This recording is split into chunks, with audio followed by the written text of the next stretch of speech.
Hey guys, tonight we journey deep into a world where love means antler crowns, bare fat perfume, and the occasional axe to the face. Welcome to the windswept ridges and smoky hearths of Viking Scandinavia, where romantic rituals were anything but subtle. You're not just watching from afar, you're there, trudging across muddy ground in fur-wrapped boots, trying to decipher if that sharp-toothed girl glaring at you is flirting or picking her next sacrifice. Spoiler, you probably won't survive this courtship if you mess up, so before you get comfortable, take a moment to like the video and subscribe, but only if you genuinely enjoy what I do here. And tell me, where in the world are you listening from? World time, is it? Now, dim the lights, maybe turn on a fan for that soft background hum, and let's ease into tonight's journey together. The first scent you notice is smoke. Not the cozy fireplace kind. This smoke is thick with damp moss, birch bark, and the greasy aroma of boiled meat and fermented fish. You're standing at the edge of a midsummer gathering, where nearly every Viking within a day's row has crammed into a clearing framed by pine trees and horn-blown songs. It's a festival, not the sort with balloon animals. This one's got antlered headdresses, tattooed arms, swinging mugs of mead, and a group of shirtless men wrestling in mud, while a circle of women pretends not to look, but absolutely does. And you're the outsider. You shuffle through the grass, hoping someone will mistake your confusion for confidence. In the center of the gathering stands the Hauger's sacred altar of stones, stacked by hand. Ribbons of red-dyed wool flutter from spears planted like saplings around it. This is where vows are made. Not just wedding vows, but oaths of challenge, fealty, revenge, and dash love, that you spot a woman with streaked hair and a necklace of amber beads. She's lighting a fire with deliberate slowness, muttering into the smoke. Her fingers move in practiced gestures. You realize she's crafting a love spell. The ingredients: a scrap of fur, something shiny, a drop of blood, don't ask whose, and a tuft of herbs that smells like bad breath and pine. Historians still argue whether Viking women truly used magic to influence relationships, or whether these rituals were more symbolic social theater, not supernatural warfare. But watching her, you're pretty sure she believes it works. And honestly, would you bet against someone holding a cauldron and whispering to the gods? Across the fire, a man approaches another woman, not with a ring, but with a polished axe. Not just any axe, it's ceremonial. Carved with runes, it gleams even in the dim light. He presents it handle first, the ancient Viking equivalent of saying, "Wanna go steady?" She inspects it closely, nods once, and then smears mud across his cheek. A yes, probably. This isn't your average rom-calm. In Viking culture, love was loud and public and deeply practical. Sure, there were passions and poems, some of them scandalously good, but the rituals around romance often blended community, combat, and a splash of weird. Midsummer festivals like this were prime matchmaking arenas. You didn't swipe right. You challenged someone to a poetry duel, or showed up with the jawbone of a bear you'd personally bested. Romantic, right? And it wasn't always the men doing the chasing. Viking women had far more autonomy in courtship than most of their medieval counterparts. Some carried their own love charms, worn under layers of fur or sewn into tunics. Others wove messages into the patterns of their embroidery, subtle signals to the right set of eyes. Or they simply walked up and proposed marriage themselves, ideally while standing on a sword dot. Yes, really. There are tales possibly apocryphal, but Whose counting of women proposing while literally balancing on weapons to demonstrate their bravery and resolve. Try that on a dating app profile. Meanwhile, nearby, a group of teens is engaged in a mock ceremony. One girl wears a headdress made of animal bones and feathers. She chants a marriage blessing in a sing-song tone that makes you think she's not taking it terribly seriously. Still, the boy in front of her looks like he's sweating through his furs. The joke is part of the point. These rituals weren't just serious matters. They were performances. Rehearsals for adult life, watched by elders with furrowed brows and mugs of mead in one corner. A woman with wild hair and iron rings braided into her locks holds out a pouch of dried herbs to a younger girl. They whisper, giggle, and glance toward a particular boy who is, how do we say this, nicely built like a wagon. Whatever's in that pouch, it's probably not cinnamon. You make a mental note not to drink anything she hands him. You pass by an elder woman sharpening a blade with quiet focus. You think she's here for protection, until you realize she's muttering a blessing over it. She's preparing it to serve as a witness. In some Nordic traditions, oaths especially romantic, ones reacquired, a blade. It would be touched or even drawn across skin to mark the promise with blood. Romantic and tetanus-friendly. Nearby, children run through the tall grass with antlers tied to their heads, pretending to duel while yelling half-remembered sagas. It's absurd and charming, and you suddenly feel like you've stepped into a love story written by someone with a war axe and a deep appreciation for goat cheese. But not everyone's playing nice. Two women exchange chilly glances across the fire. One adjusts her cloak, making sure a particularly fine brooch catches the light.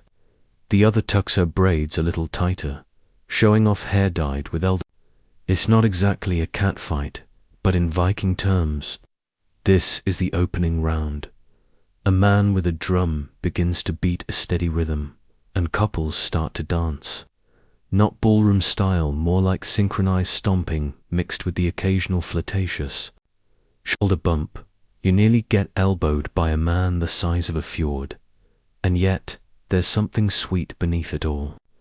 Under the bravado, the chants, the feathers and furs, these people are doing what humans have always done, trying to connect, trying to impress, trying not to trip over their own ceremonial antlers. As the sun dips low, you realize it never really sets not this far north. The sky is a smear of silver and purple, and the fire still crackles, feeding off driftwood and goat bones. Love here isn't quiet, and it definitely isn't soft. It's sweaty, smoky, messy, and full of ritual that feels half sacred, half silly, but it's alive. The fire still burns behind you as you step away from the clearing. Its smoke clinging to your cloak and hair like a stubborn memory. You follow a group of boys carrying bundles of wool, ducking under hanging firs, and crossing into a lower valley where a smaller gathering has formed. This is not a festival, this is a test of patience, of talent, and of the social choreography that can determine whether a woman in a Viking village gives you the time of day or curses your name in song for the next 50 winters. You've stumbled upon a traditional matchmaking trial, informal technically, but taken about as seriously as raiding season. Here, potential suitors must prove their worth through 3 highly underestimated traits: spinning wool, solving riddles, and entertaining an audience without bursting into flames from shame. The wool part comes first. At the edge of the group, a young man is fumbling with a drop spindle like it's a weapon, which it very much is not. His thread keeps breaking. A girl watching from a rock raises one eyebrow, unimpressed. Next to her, an older woman clicks her tongue and mutters something about poor technique. while expertly twisting fine thread between her fingers. Spinning wool may not seem very Viking-like. What with all the swords and shields and burning monasteries, but the ability to make thread was a prized skill. For men, optional. For women, expected. But in courtship rituals, some communities flipped the script, challenging suitors to show they could contribute in domestic ways, too. Historians still argue whether these contests were widespread or exaggerated in later sagas. But examples appear often enough to suggest a pattern. Impress the women, or be laughed off the fjord. You try not to laugh when another boy accidentally flings his spindle into a fire pit. He yells and dives after it. A few onlookers clap sarcastically. Next up, riddles. A woman with wind-chapped cheeks and a voice like gravel stands in the center, calling out the challenge in a sing-song rhythm. The riddles are strange half-poem, half-curse. One involves an invisible eel and a cursed sock. You don't get it, but a boy with braids down his back answers confidently, and the crowd lets out a long, approving "oh," points for wit. Viking riddles weren't just fun, they were serious brain-flexing. Norse sagas are riddled with them, pun very much intended. Often used to resolve disputes or demonstrate cleverness in courtship. In a culture where oral storytelling was everything, a quick mind could earn you respect. A date, then comes the poetry. Oh boy, you settle in, as each suitor must compose a short verse on the spot. The theme, love, of course, but not the gentle, flowery kind. Viking love poems are often a blend of flattery and veiled threats. One boy praises a girl's eyes by comparing them to sharpened whalebone needles. Another describes his affection as stronger than ship rope soaked in seal fat. Charming. You glance over and catch a girl smiling at one of the poets. It's the same boy who nailed the eel sock riddle. She tucks a lock of hair behind her ear and leans forward just a little. Subtle, but not invisible. That's how it worked here. Flirting wasn't a full contact sport at least, not yet. The details. A tilted head. A braid undone, then redone slowly. A shared glance when a verse hits a little too close to home. One suitor stumbles, forgetting the last line of his poem. The crowd winces. He fumbles a rhyme, says something about your beauty being like dried cod. Silence. A goat bleats in the distance, adding insult to injury. He bows awkwardly and retreats. Later, you notice a group of women gathering near a large flat stone where bundles of wool are being displayed. Some dyed, some raw, some already woven into geometric patterns. The women nod and murmur among themselves. They're judging the quality of the spun wool, but it's more than that. They're assessing who listened, who learned, who took pride in something so simple, so essential. Fringe detail incoming. There's a little-known tale of a woman who chose her husband based solely on how well he could repair a broken loom. He wasn't the strongest or richest, but he fixed it silently, without complaint, and left a carved bird on the frame as a gift. It's a quiet saga, one that doesn't end in blood or fire, but it made it into the oral tradition anyway. That tells you something. A girl in a dark blue dress walks past you holding a spindle wrapped in red thread. She drops it obviously, on purpose, right at the feet of a lanky boy who's been pretending not to watch her all day.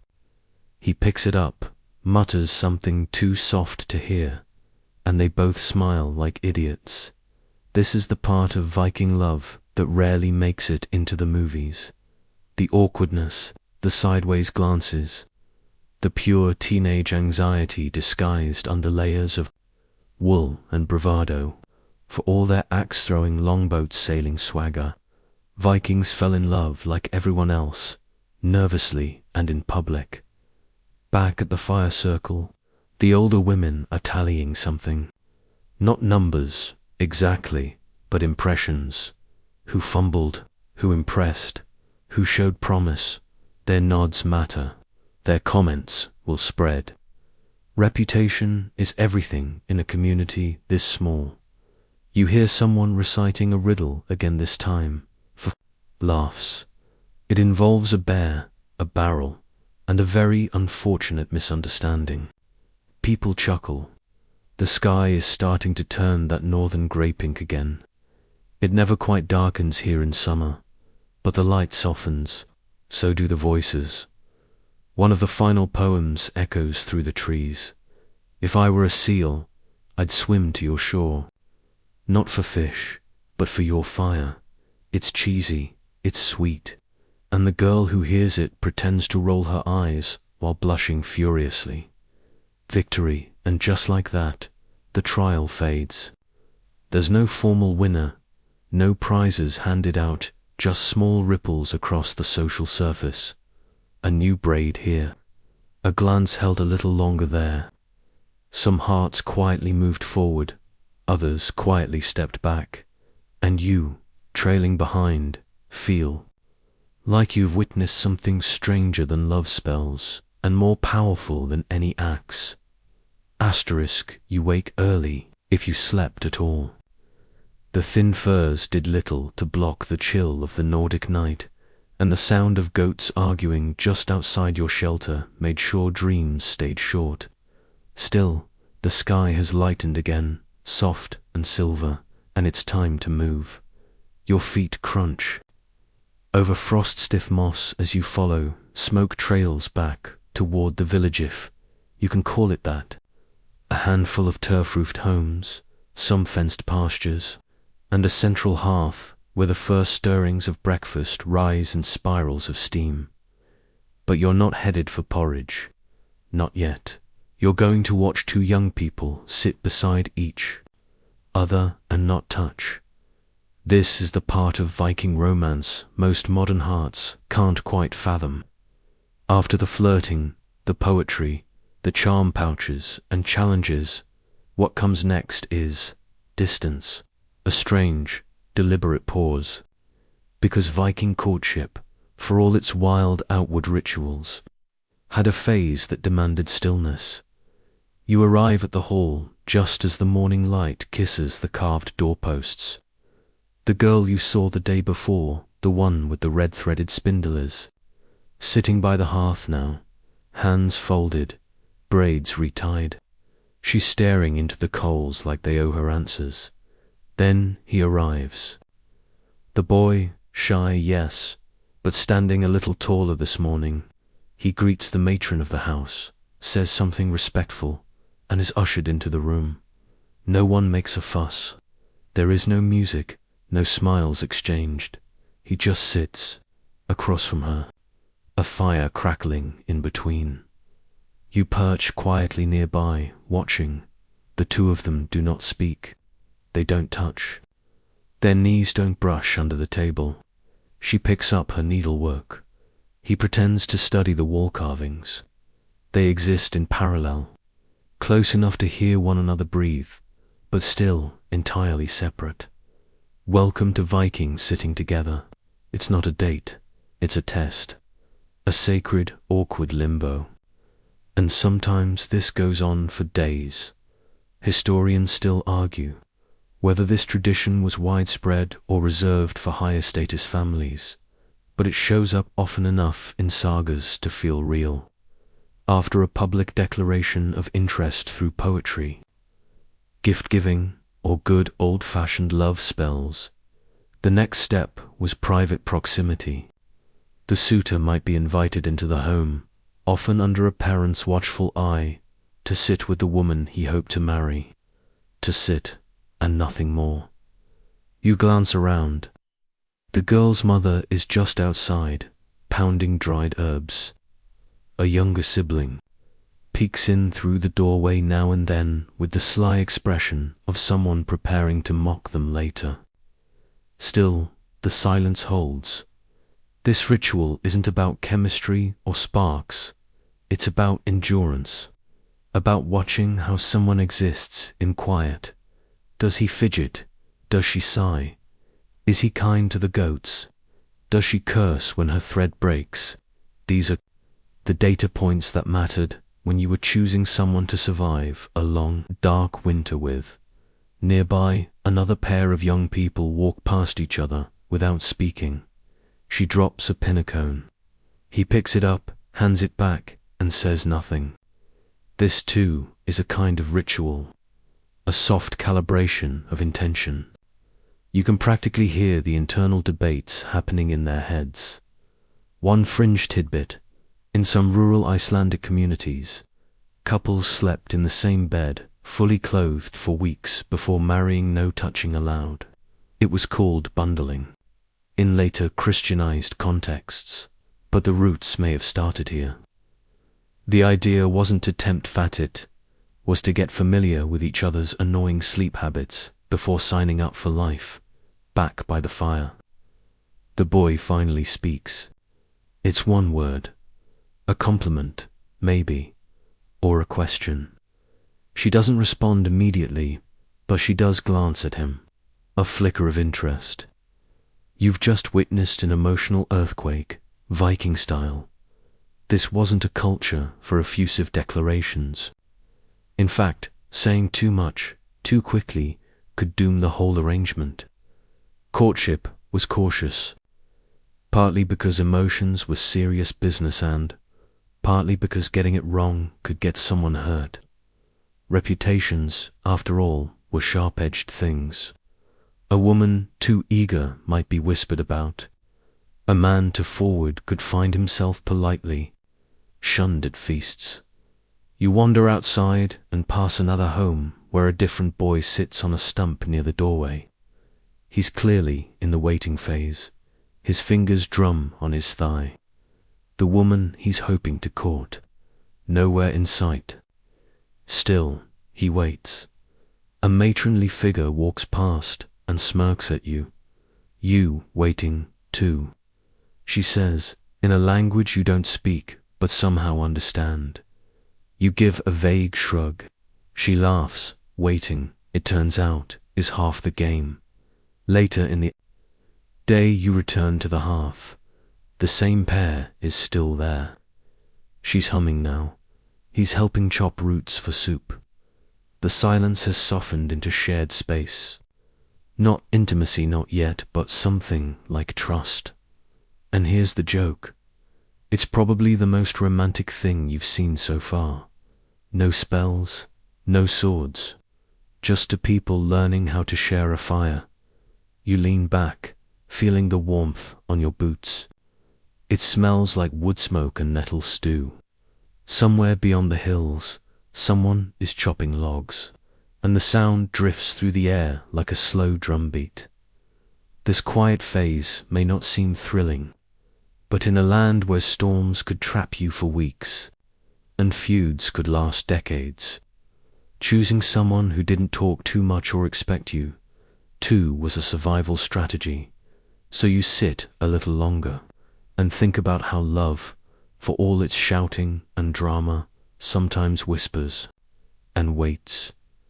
The clouds are lower now, heavy with sea breath, and the sky has shifted from pale silver to a moody steel grey. You follow the path past the cattle pens, through a thinning forest of birch trees, and toward a crooked little hut that seems like it shouldn't be standing at all. Its roof droops under sod and snow melt. The door hangs off one hinge, and every part of the place seems to lean slightly to the left. You think twice before knocking dot, but of course you don't knock. You just step inside. It's warmer than you expect, thick with smoke and something else, something sharp and sweet and maybe a little threatening.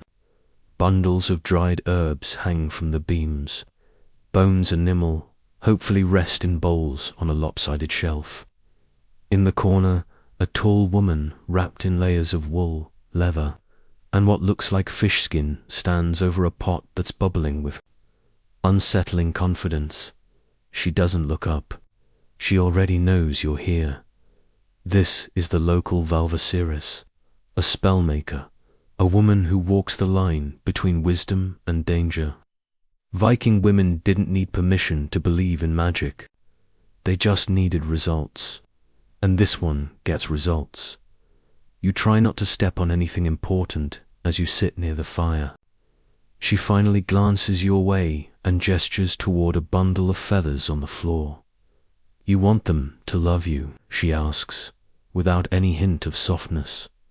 You're not sure what to say, so you nod. She snorts. Everyone wants love. No one wants what it costs.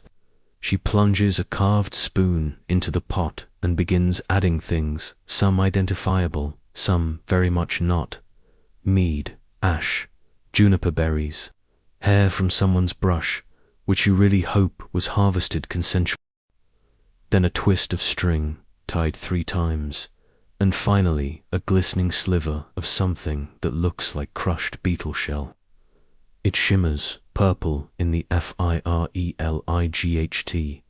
Love magic in the Viking world wasn't fluffy. It wasn't hearts and rose petals. It was primal, earthy, sometimes uncomfortably physical. And it wasn't even technically legal. Yes, there were laws that restricted the use of love spells, especially when they were meant to compel rather than attract. Galder, the singing of runic incantations, could cross the line into coercion. If discovered, a woman might be punished or, more likely, simply avoided forever by the community. Yet people still came, still begged, still paid. Historians still argue whether love magic was genuinely believed to force someone to fall in love, or if it was more about confidence rituals that made you brave enough to take a chance, like wearing lucky socks on a date. If your socks were made of woven curse threads and scented with fermented gooseberry, she hands you a small pouch. It smells awful. You put it under your bed, she says, but not on the new moon. That would bring twins. You nod, as if you completely understand the logic. She also offers a charmer-carved piece of bone, etched with a runic symbol for desire. You're warned to keep it hidden. If someone else touches it, the spell is broken, or worse, transferred. You ask if people still use these charms after they're married. She cackles. Oh yes, especially then. There's a darker side to all this, of course. Magic that doesn't go as planned. Love spells that spark jealousy instead. Amulets meant to draw affection that accidentally trigger obsession. One tale tells of a woman who enchanted a man's drinking horn. He became so infatuated he stopped eating. His hair fell out. He died praising her name. It's probably just a myth. You hope outside you see a younger girl arrive. She has a braid down her back and a coin in her hand. She doesn't speak, just kneels and lays the coin on a flat stone by the door. The vulva emerges, squints, nods once, and disappears again. Whatever was asked, no words were needed. You walk away slowly, the charm warm in your hand. There's something undeniably powerful in these rituals, not because they're guaranteed to work, but because they give people a sense of control over feelings, over fate, over that most uncontrollable force of all, other people. As you return to the village, you begin to notice things differently. A ribbon tied around a goat's horn, a patch of lavender pinned inside a collar, a small pile of stones arranged in a heart shape, but with one side slightly cracked. Are these just coincidences, or soft signals hidden in plain sight? A fringe detail you might enjoy. In one saga, A woman fell in love with a man she dreamed about 3 times in a row. She told the village Valva, who told her to eat nothing but seaweed for 3 days and wear socks on her hands until he appeared. He did, eventually, possibly out of sheer confusion. Back at the central hearth, the same quiet pair from before is still there, still not touching, but now they're sharing a bowl of stew. It's not a grand moment. There's no music, no kiss, just a wooden spoon passed back and forth, and the flicker of firelight on faces that have finally relaxed. Maybe they didn't need a love spell after all. Or maybe someone slipped one under the hearthstone weeks ago. You'll never know, because in this world, love is a little like the smoke rising from every chimney visible, but impossible to hold. Asterisk, you wake the next morning with the smell of birchwood smoke still in your hair and the muffled sound of scraping stone on wool, bone on bark, feet on frozen ground. When you step outside, the entire village feels hushed but humming. Something is being prepared. You follow the quiet bustle toward the center of the longhouse, where women are gathered, sitting in a crescent formation, and every single one of them is braiding hair, ropes, threads, anything that can twist, they twist. At first it looks like a simple gathering morning chores, maybe, but you notice the precision, the rhythm, and the glances. Braiding here is not just about style, it's a language, and some of these women are writing love letters with every knot and tuck in the Viking world. Adornment wasn't idle decoration, it was communication. Clothing, jewelry, hairstyles, they all told stories, especially for women. A woman braiding her hair into a single long plait might be signaling availability. 2 braids, often married. An elaborate knot at the nape of the neck with a ribbon woven through, possibly mourning war, waiting for a man gone to sea. And of course, none of this was strictly standardized. Historians still argue whether these codes were consistent across regions or more personal than we can ever document. But the clues are there. Even in old bone combs and grave goods, you settle beside one of the braiding women. She's got wiry grey hair and fingers like carved driftwood. She's replaiting the hair of a younger woman, who scowls dramatically but sits still. This one wants to impress. The older woman mutters to you, as if the girl isn't right there, but her hands shake too much to do the back. She flicks her chin toward a wooden brooch lying beside them. It's shaped like a serpent swallowing its own tail Jarmungandr. The world serpent, a classic symbol, but here it's likely more than just mythology. That serpent was once a love token, carved by a man trying to impress a woman with stories of his sea voyage. It worked. She wore it on her wedding day. Quieter women work on belts and apron loops. These two can signal things color, stitch pattern. Even the direction of the weave might hint at unspoken feelings. In a society without written love letters, threads became subtext. You pass another girl sorting through pins, not just any pin stortus, brooches worn in pairs across the chest by married women, sometimes chained together. Hers are plain, but her fingers hover over a more ornate set shaped like twin suns, etched with curling patterns that catch the light. She doesn't pick them, not yet. A sign, maybe, that she's not ready to wear someone's name across her heart. Jewelry, in the Viking world, wasn't just flair.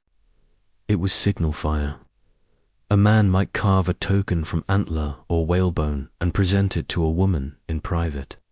If she wore it, even tucked beneath her tunic, it meant something.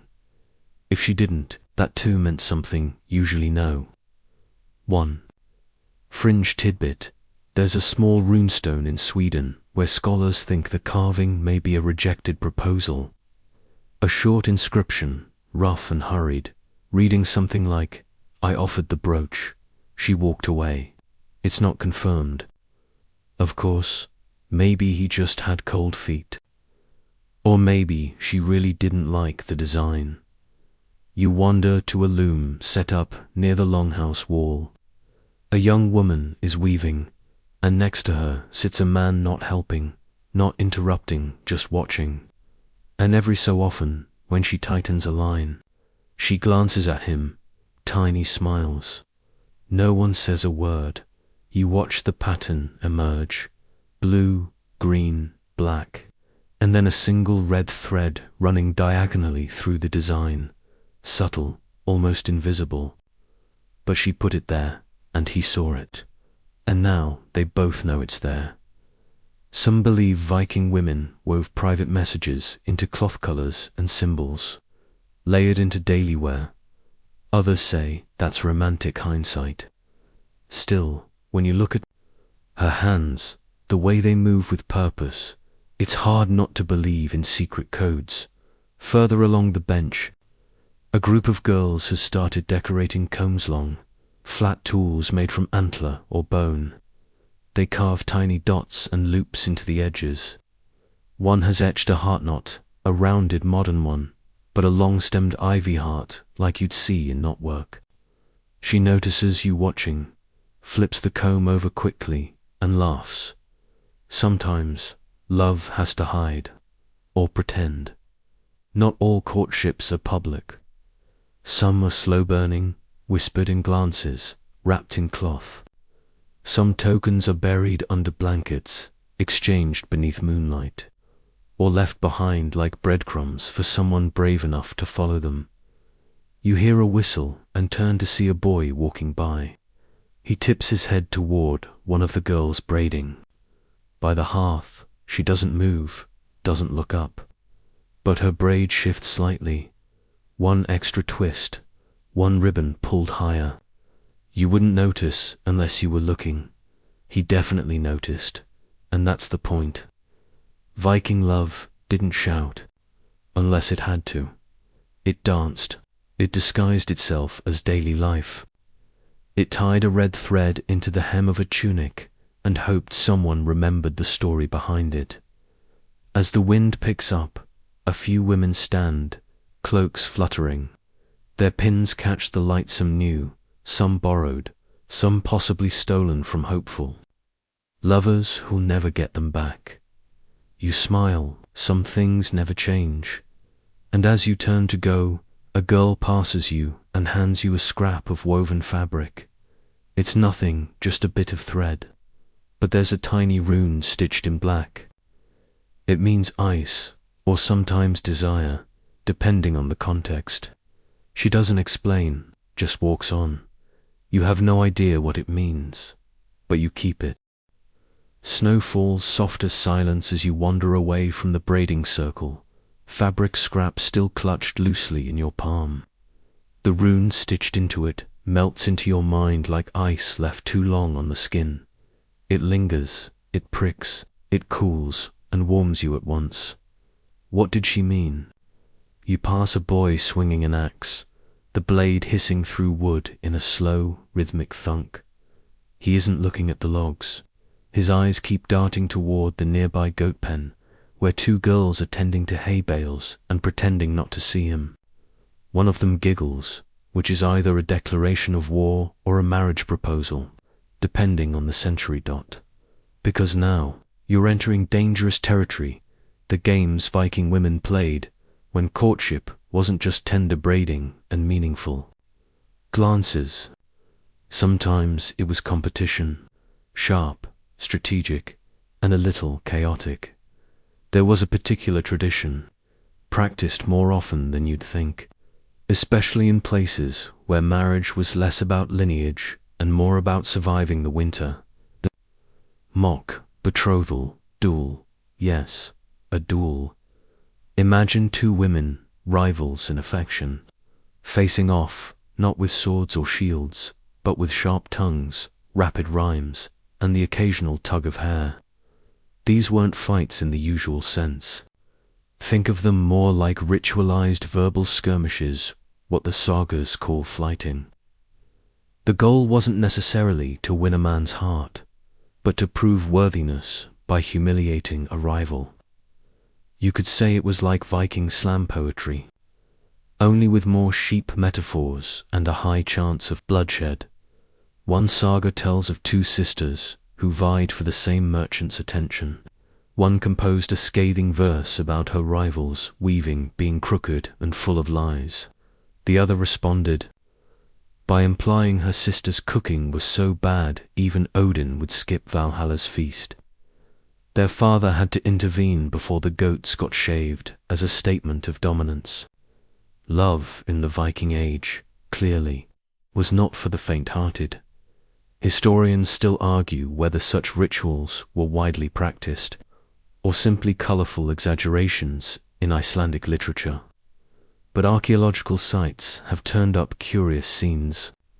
Burial plots, women interred with odd tokens, even isolated injuries to the hands or skull that seem out of place for everyday life. Perhaps love battles really did happen, or maybe they just made good stories, which, in Viking culture, might be even more important. You reach the edge of the village where the fencing dips into a hollow.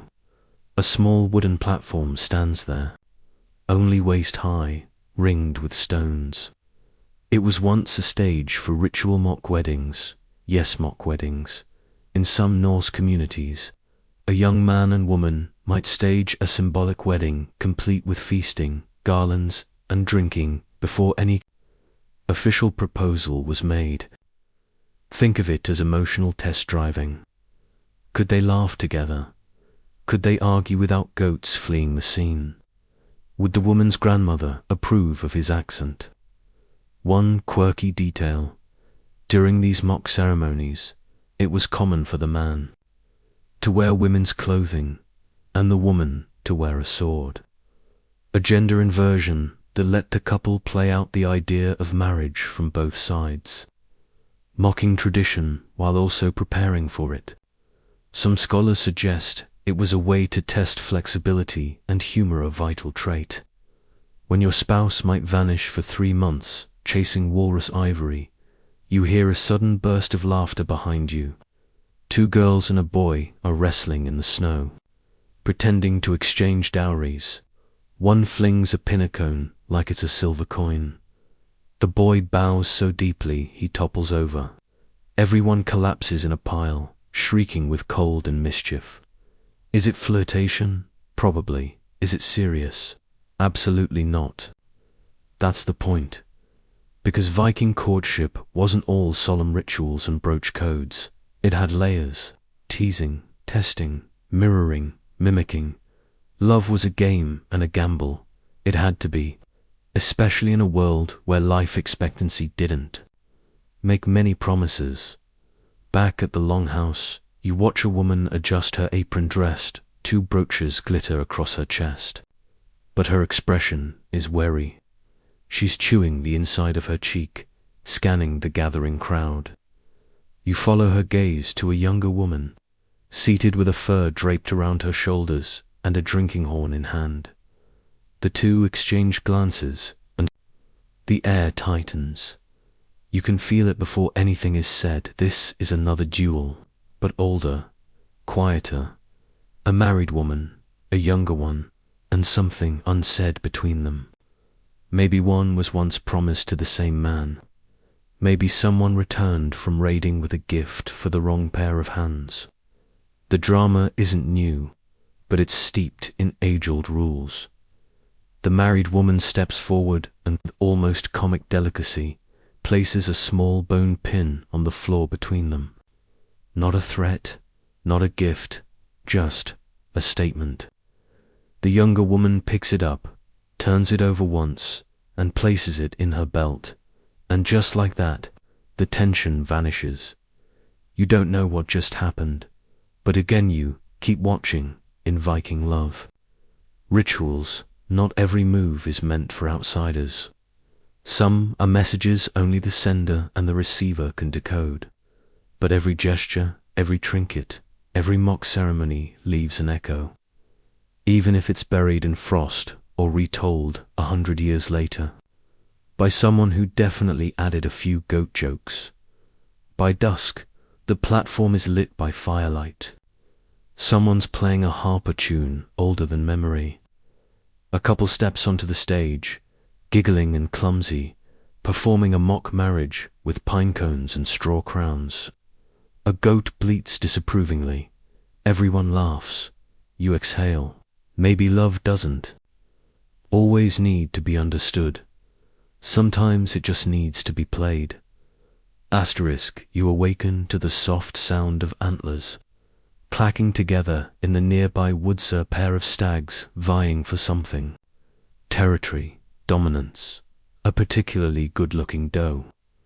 Whatever it is, it's part of the same story you've been unraveling in this strange Viking village. Rituals, rivalries, and romance, all tangled like an old fishing net. You stretch, step lightly across a frosted footbridge, and wander toward the seeress's hut, the one near the edge of the cliff, where the trees start to thin and the sea sinks below. The smoke rising from her chimney smells of mugwort and pine tar. It curls strangely, like it knows something you don't inside. The old woman doesn't speak. She just motions you forward and hands you a carved piece of birch bark. It's been painted in dark red swirls, sealed in beeswax. You unfold it slowly and realize it's a love charm, and not just any love charm. This one's designed to reverse affection. Yes, Viking women, like their counterparts across many ancient cultures, practiced the subtle art of undash-loving, because sometimes love needed to be unraveled carefully, painfully, and with the proper herbs. You turn the charm over. It's etched with 9 runes and a symbol that looks suspiciously like a nosebleed. The seeress finally speaks, best used under moonlight. Bury it with a hair comb and forget his name. She pauses. If that fails, try fish guts. Break up. Spells, affection, repellence, anti-loved magic. These weren't fringe practices. Well, okay, technically they were fringe, but they were also surprisingly common, especially in periods of social upheaval or unwanted betrothals. Not every union was dreamy. Not every suitor was poetic. And in a world where marriages could be arranged over a barrel of salted cod, some women took fate into their own frostbitten hands. One widely studied example is from the 14th century Bergen runestavs, thin, wooden sticks carved with spells and wishes.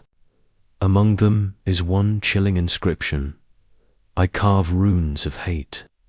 May your heart freeze, your bed remain cold, and your soup never taste right again. Now, is that technically a love spell? Maybe not. But it's definitely related. Historians still debate the exact cultural context. Were these real attempts at magic, or just the medieval version of angrily subtweeting your ex? Either way, the emotional intent was there. An emotion, in Viking belief, was a force as real as fire or iron. You step outside again. Snow has started to fall sideways, tiny daggers that sting your cheeks. The cold fits the topic, because here's the thing. Love in Viking culture was powerful, but it was also dangerous. And when love turned sour, the tools used to dissolve. It were every bit as ceremonial as the ones that forged it in some parts of Scandinavia. Women would wear mirror discs on their clothing, small polished metal circles, not for checking your reflection, but for repelling unwanted gazers. Think of it like passive-aggressive armor. If a man stared too long, legend had it the disc would reflect his desire back onto himself, causing everything from nosebleeds to limpness to really bad poetry. One saga tells of a woman named Eerie who wore 3 mirror discs after her first marriage ended in public shame. When a new suitor tried to court her with a gift of antler-carved combs, she placed them in a stream and declared, "Let the trout comb their beards instead." The man was last seen moving to Greenland. Of course, not all love gone wrong ended with magical mischief. Sometimes it ended in public drama, Viking legal texts. Yes, there were such things include curious entries about love compensation or moonarjuld. If a man promised marriage and then broke off the engagement, he might owe the woman compensation in silver, wool, or even livestock. Which means yes, at least once in history, a man probably paid for emotional damages in goats. But here's the twist. Women could be fined too, especially if they used a secret token to trick or bind someone emotionally without full consent. The law didn't always favor them, yet the very existence of such rules suggests love and magic were deeply entwined and monitored. As you move further into the day, the village has taken on a quieter rhythm. The lovers from last night's mock ceremony are seated together, threading fish bones onto string-like beads. It's strangely romantic, or maybe just convenient. Nearby, a group of young girls are hunched over a long table, carving symbols into softened birch bark. You glance closer and see familiar shapes, runes for love, friendship, protection, and reversal. One of the girls holds up a heart made entirely of twisted straw, then tosses it into the fire with a grin. Practice, possibly. Or maybe someone's just done being lovesick. Love, it seems, was not just about finding a partner, but about protecting yourself from the wrong one. You remember a peculiar bit of folklore the seeress muttered before you left her hut, better to kiss the wind than wed the wrong man. Charming, sure, but practical too. And now, as evening begins to press against the snowdrifts again, you find yourself wondering not about falling in love, but about the rituals people create to get back up after. What does it mean to unlove someone in a world without texts or therapy apps? You'd whisper to the wind. You'd place bones in rivers. You'd flip a brooch upside down and pretend it never caught his eye in the first place.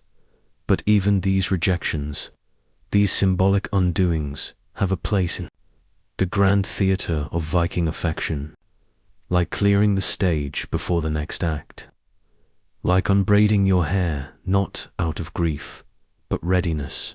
So maybe tonight, as the fire crackles and the longhouse darkens, it's not about whom you love, but what you learn when you let go, and what strange little rituals help you do just that.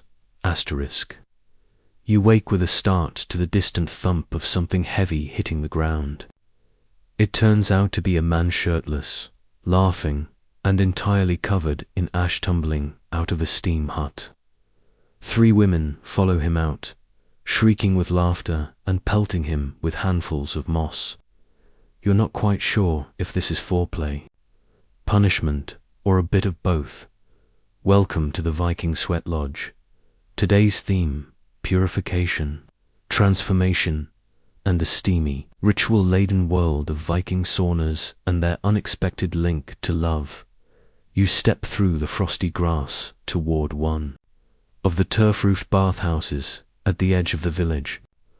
Steam curls out from the cracks in its walls like breath from a dragon's mouth. The heat inside hits you like a wool blanket soaked in wild herbs and ambition. Birch whisks hang from pegs. Buckets of glacier cold water sit ready for the brave Vikings. Your learning didn't just bathe for cleanliness. Bathhouses were sacred spaces where your skin shed more than sweat. They were for renewal, for secrets, for preparing your body, and sometimes your soul. For romance, you glance across the room. There's a girl barefoot braid, coiled tight tracing symbols into the condensation on the wall. One is the rune for fertility, another is for luck. She notices you staring and casually draws a third, protection. For good measure, apparently in Viking society, saunas weren't segregated by gender the way you might expect. In fact, the intimacy of shared steam was considered entirely normal, sometimes seductive, and often the setting for serious life conversations, marriage proposals, pregnancy announcements, matchmaking deals, even oathbreaker confessions. One Icelandic saga tells of a woman who entered the steam hut to confront her former lover, emerged with his comb, his necklace, and his promise never to speak of her again. Whether it was blackmail or reconciliation remains a mystery. Historians still argue whether these bathhouse confrontations were ceremonial or just conveniently dramatic. The fact remains: heat reveals. And in Viking love culture, revealing was everything. Let's talk about birch whisks. They weren't just for exfoliation. Some believed the gentle lashing of skin with steamed birch branches could wake the body-stimulating desire, energy, even luck. Certain bathhouse rituals involved alternating heat and cold, sweat and chant, birch and breath, to prepare someone for a new beginning, be it marriage or mourning. One lesser-known tidbit: some Viking women would sneak certain herbs into the steam itself: angelica root for charm, yarrow for courage, mugwort for dream enhancement, or, if the rumors are true, to cloud a rival's mind. Whether any of this worked is beside the point. The belief worked, the ritual mattered, and when it came to love, Vikings weren't above orchestrating a little symbolic sweat session. Say you were a young woman hoping to attract a certain fisherman, one whose beard always caught snowflakes just so. You might arrange to enter the sauna after he had used it. You'd sit in the lingering warmth, inhale the same steam, touch the same stones. You'd leave behind a comb or a braid ribbon knot by accident. If he noticed, well, fate was clearly involved. Other times, couples entered together, either to consummate a new match or to sweat out lingering doubts before a public ceremony. Think of it like pre-marriage counseling, but with far fewer vowels and far more nakedness. Interestingly, some legal codes even reference disputes that occurred in the bathhouse lovers' quarrels: stolen garments, forbidden touches. That means the space wasn't just steamy, it was legally significant. One rune-inscribed soapstone fragment, discovered near the remains of a bathhouse, bears the carved words, "Let his sweat remember me." Romantic, maybe. Creepy, also maybe. But undeniably poetic. And not just poetic. These rituals of sweating, scraping, whispering, inhaling herbs formed an emotional vocabulary. In a world without diaries, without text threads, without curated Instagram memories, the bathhouse became an archive of feelings you couldn't quite say aloud. By now, you've stepped back outside. Your skin tingles, your breath plumes. You feel wrung out, rinsed, and different. As if something ancient just scraped a little dust off your spirit in the distance. Couples walk silently through the woods edge, carrying a clay bowl. You follow them to the river, where they kneel and submerge their bowls in the freezing water, then drink deeply, another cleansing. This one more symbolic. Later tonight, those bowls will be used in the love feast, but more on that in a moment. Right now, you watch as the sun begins its reluctant descent again, casting long shadows over the thatched roofs. It's funny, just a few days ago, you thought Viking romance would be all thundering declarations and oaths on longship decks. Instead, You're finding it in steam and silence, in secret etchings and sweat-soaked stones. And that's the paradox of love in this world. It's thunder and whisper, sword and steam, commitment and cleansing. Even now, a group of young women are singing softly as they dry birch branches and fold linens, readying the bathhouse for its next use. They're not in a rush. The rhythm is slow, reverent, because love, to them, is a thing you prepare for, not just with flowers or perfume, but with ceremony, with care, and maybe with the occasional birch beating. It's night again, not a frightening night, but a rich, sleepy one, thick with mist and the wood smoke of feasting fires. You're not quite sure what time it is. The sky refuses to darken completely, and the stars seem to hover in a slow daze, as if they, too, are listening. You're seated, cross-legged on a fur mat inside the great hall, where low tables are being set with dishes that feel half ceremonial, half edible. A woman glides past you, carrying a clay bowl. You recognize it, one of the ones filled at the river. She sets it gently on the center table and adds 3 dried rose hips to the water, watching them bob like tiny ships. You don't ask why. You just watch. Tonight is a love feast, and while it sounds like something out of a very niche romance novel, it's actually one of the quietest, slowest events you've attended since you got here, which is saying something. The Vikings, you've noticed, weren't always about shouting and horn-blowing.